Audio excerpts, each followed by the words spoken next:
तो आइए टेंस के सीरीज को बढ़ाते हुए आज हम सबसे लास्ट टेंस पढ़ेंगे, फ्यूचर परफेक्ट कंटिन्यूअस टेंस। तो आइए इसको अच्छे से समझते हैं, इसकी पहचान क्या होती है, इसके रूल क्या होते हैं और सेंटेंस कैसे बनाए जाते हैं। इस वीडियो के माध्यम से हम इस सेंटेंस को अच्छे से समझेंगे। तो आइए देखते हैं फ्यूचर परफेक्ट कंटिन्यूअस टेंस। इसकी पहचान क्या होती है?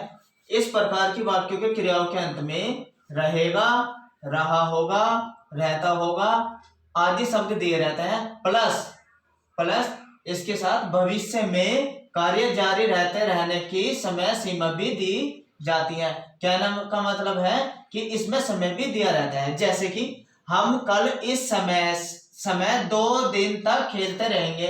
देखिए इसमें रहेगी आ गया और समय भी आ गया 2 दिन तक। तो इस तरीके से ये सेंटेंस जो हुआ वो फ्यूचर परफेक्ट कंटिन्यूअस टेंस हुआ। तो आइए इसके रूल को हम समझते हैं।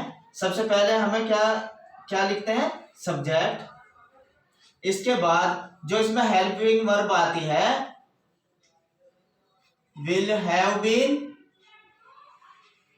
या शैल हैव बीन आती है, प्लस वर्ब के रूप में इसमें वर्ब की फर्स्ट फॉर्म में आईएनजी आती है, प्लस ऑब्जेक्ट आता है और इसके बाद सिंस या फॉर में से कोई एक आता है। सिंस जो है, सिंस का प्रयोग हम सिंस जो है उसका प्रयोग हम निश्चित समय के लिए करते हैं और फॉर का प्रयोग हम अनिश्चित समय के लिए करते हैं।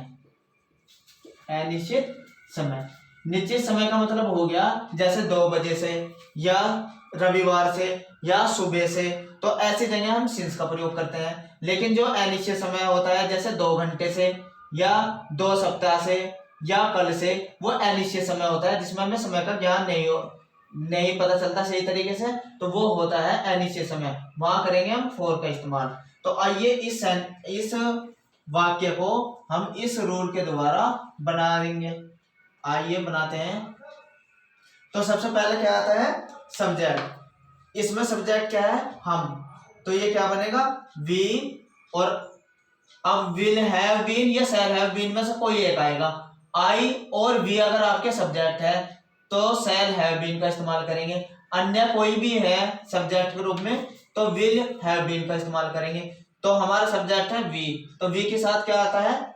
शैल हैव बीन।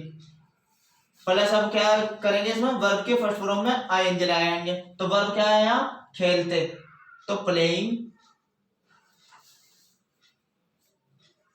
तो क्या बना? We shall have been playing. कब से खेलने हैं? कब से खेलने हैं? 2 दिन से। तो 2 दिन अनिश्चित समय हुआ, तो इसके लिए क्या लगेगा? For 2 days at this time. इस समय के क्या आएगी? At this time. और कल आया इसमें, तो इसमें कल के लिए, भविष्य के लिए अगर कल आता है तो उसकी लगते हैं टू मारो, तो इसकी लगते हैं टू मारो। तो इस तरीके से इस रूल के द्वारा बहुत ही आसानी से हमने इस वाक्य को बनाया है। देखिए एक बार फिर समझिएगा। सबसे पहले हमें सब्जेक्ट लिखना है जो कि वी है। इसके बाद विल हैव बीन या शैल हैव बीन में से हमें सब्जेक्ट के अकॉर्डिंग लिखना है। सब्जेक्ट क्योंकि वी है तो इसके साथ हमने लगाया शैल हैव बीन। इसके बाद हमें वर्ब के फर्स्ट फॉर्म में आईएनजी लगा दिया।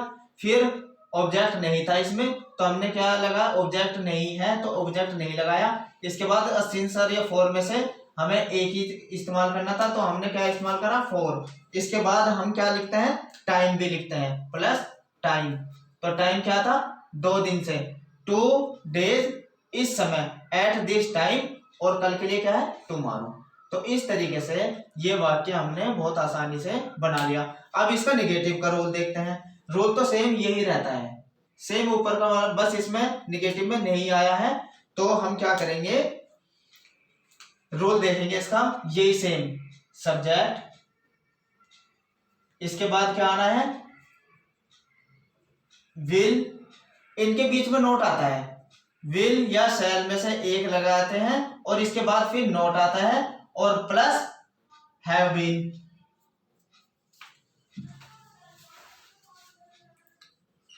प्लस वर्ब के फर्स्ट फॉर्म में ING plus object plus since या फॉर प्लस टाइम। तो इस रूल को फॉलो करते हुए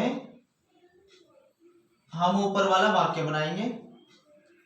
क्या वाक्य है? मैं कल 36 घंटे तक इतिहास नहीं पढ़ाता रहूंगा। तो आई शैल नॉट हैव बीन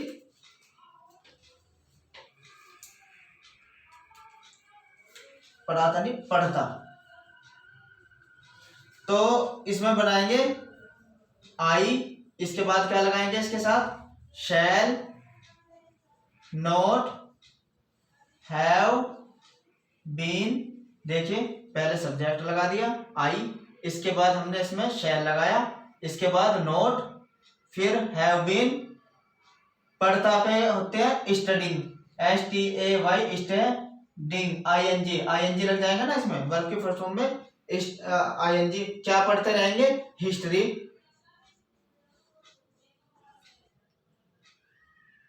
हिस्ट्री। तो इतिहास कब से? 36 घंटे से। तो अनिश्चित समय के लिए क्या लगता है? For 36 hours. तो इस तरीके से हम इस सेंटेंस को भी आराम से बना लेंगे। तो इसी रूल के अकॉर्डिंग हमने इसका नेगेटिव सेंटेंस बनाया। आइए समझते हैं अब इसके इंट्रोगेटिव के दोनों नियम। तो आइए अब इसके इंट्रोगेटिव नियम को समझते हैं। जैसे कि इंट्रोगेटिव सेंटेंस दो तरीके के होते हैं। फर्स्ट टाइप वाले वे जिसमें क्या शुरू में आता है, और दूसरे वे जिसमें क्वेश्चन वर्ड बीच में आता है। तो पहले वे समझते हैं जिसमें क्या शुरू में आता है। तो क्या वाले मैंने हर एक सेंटेंस में आपको बताया है कि उसमें हेल्पिंग वर्ब पहले आ जाती है।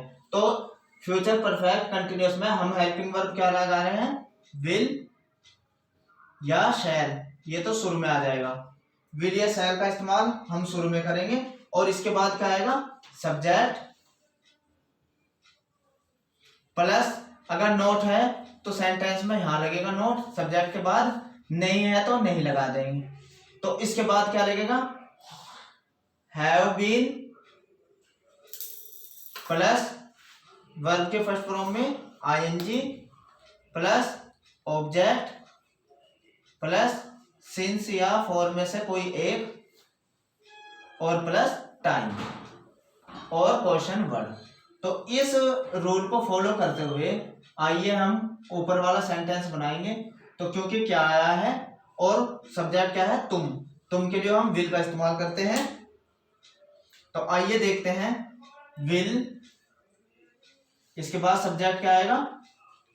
यू, नॉट इसमें नहीं है। हैव बीन, फिर वर्ब क्या है इसमें? प्रतीक्षा करना, प्रतीक्षा को कहते हैं वेट, और इसमें लग जाएगा आईएनजी। ठीक है ना? फिर ऑब्जेक्ट इसमें है नहीं, वेटिंग।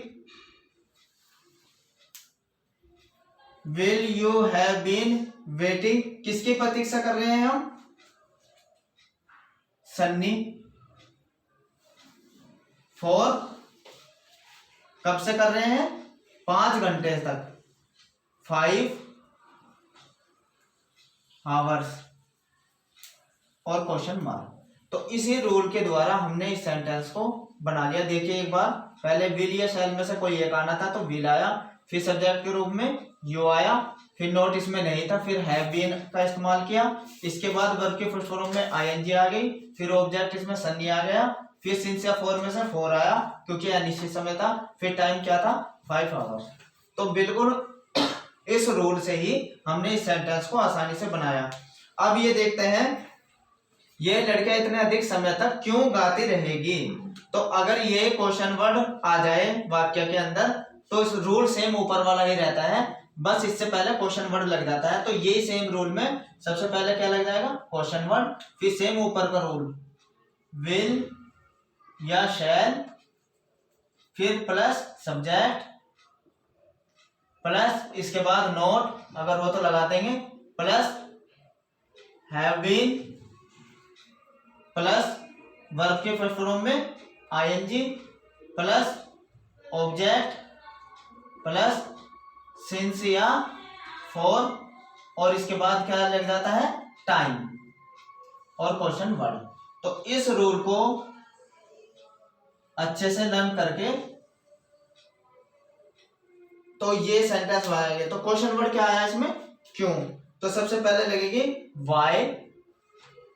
अब सब्जेक्ट क्या है इसमें, लड़के, ये लड़कियां, तो ये लड़कियों के साथ क्या लगेगा will. Why will these girls,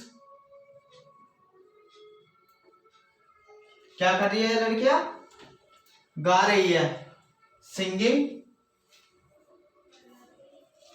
sorry why will these girls, इसके बाद क्या लगना है हैव बीन, फिर वर्ब की फर्स्ट फॉर्म में आईएनजी सिंगिंग, सिंगिंग के बाद क्या लगेगी for such a long time,